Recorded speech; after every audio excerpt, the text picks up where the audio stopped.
नमस्ते, हमेशा खुश रहो बिटिया। I am JVN Dr. Anamika Aherwal, Associate Professor in the Department of Science and Technology at Jayodaya Vidyapeeth Women's University, Jaipur. Today I am going to take the lecture on the subject name Introduction to Data Science. Now today's topic is K-means. These are the topics which I have covered during this lecture. First is clustering, then second is K-means algorithm and the application of K-means.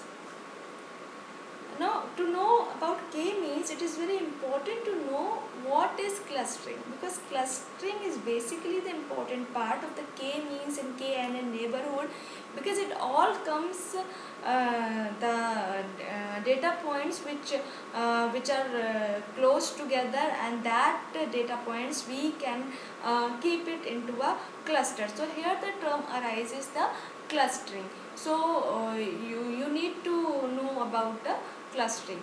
So clustering means what?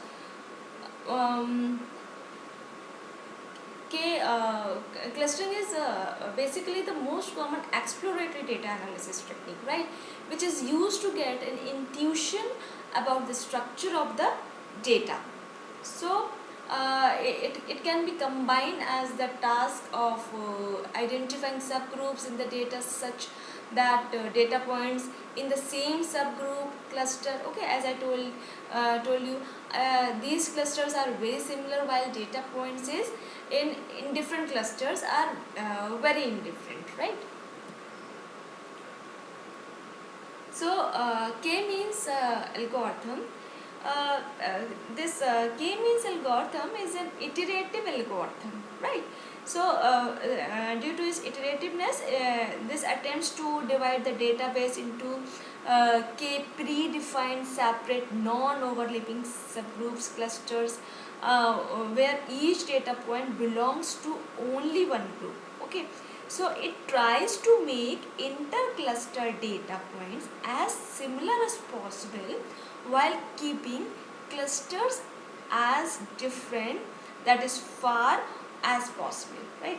So it assigns data points to a cluster in such a way that the sum of the squared distance between the data points and the centroid cluster, that is arithmetic mean of all the data points that is belonging to that cluster, is at the minimum.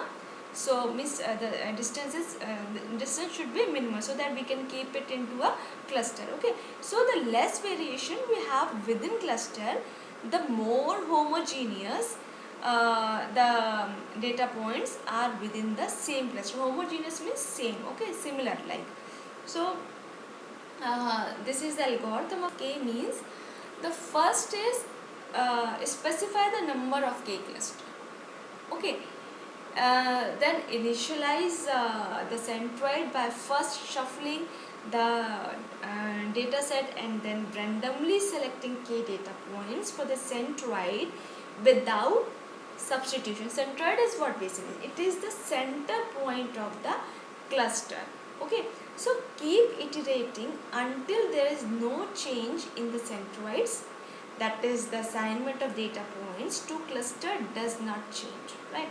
So the third step is to calculate the sum of the squared distance between the data points in all the centroids, right?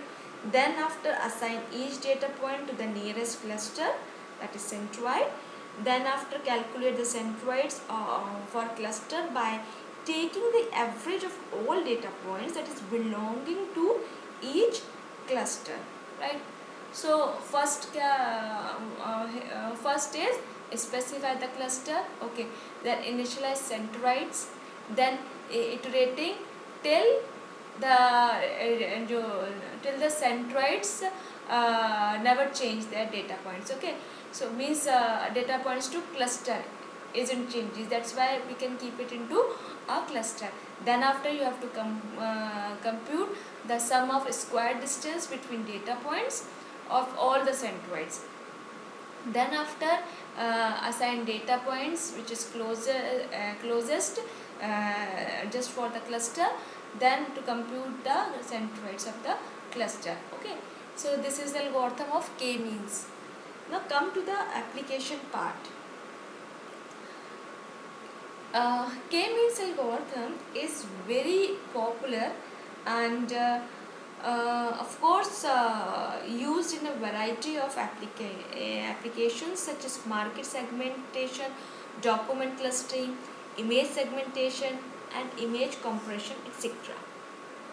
So the goal usually when we undergo a cluster analysis is either get a meaningful intuition of the structure of the data we are dealing with, and the cluster that predict where different models will be built for different subgroups.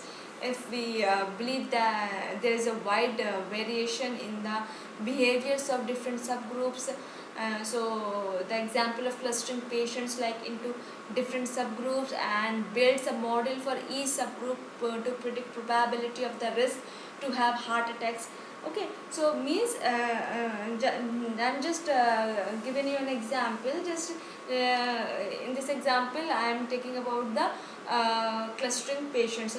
So we need to we need to keep those patients in the similar in those clusters which is related to each other, like some person have a heart problem, so that so those persons which have heart disease or which have heart problem, that comes into a cluster, and other patients have some other type of disease or some other type of problems, and that will keep it into the other cluster. So by calculating the distance measures, we can keep it into those clusters. So this is all about the applications of k-means. So this is all about k-means. This is a question for the practice.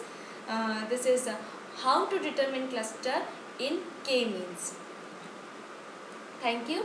This session powered by Digital Version 2.0, Jayoti Vidyapeeth Women's University. Hope you are satisfied with my digital session. If you have any query, please mention in comment box. I will resolve it. Thank you.